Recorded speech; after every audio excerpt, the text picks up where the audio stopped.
آپ کے دربار میں حصہ خدا کروں گا کہ وہ میں اپنا معافی ضمیر پیش کریں.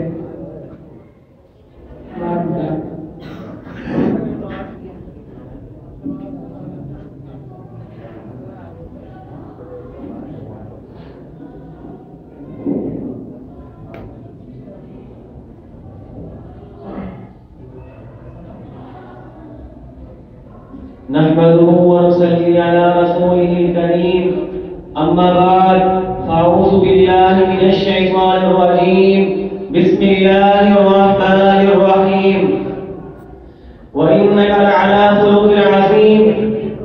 معزز سامعین، آج میری تقریر کا موضوع سیرت النبی صلی اللہ علیہ وسلم کے عنوان سے معلوم ہے.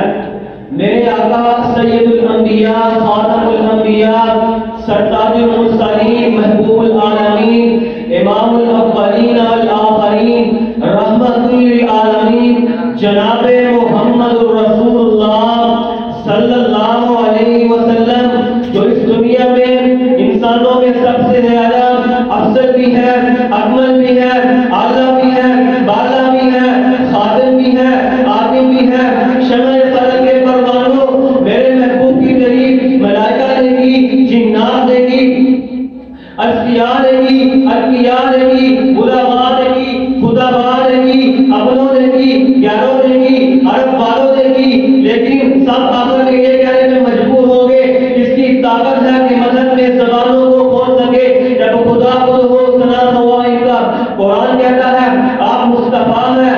ان اللہ مصطفیٰ آدم و نوح و آل ابراہیم و آل عمران. قرآن کہتا ہے آپ مصطفیٰ ہیں ولکن اللہ یرتقی برسلہ من یشاء. قرآن کہتا ہے آپ احمد ہیں او بشر برسول یأتی من بعد اسمہ احمد. قرآن کہتا ہے آپ محمد ہیں محمد رسول اللہ. قرآن کہتا ہے آپ یاسین ہیں یاسین والقرآن الحکیم. قرآن کہتا ہے آپ کملی والے ہیں یا ایھا المدثر. آپ چادر والے ہیں یا ایھا المدثر.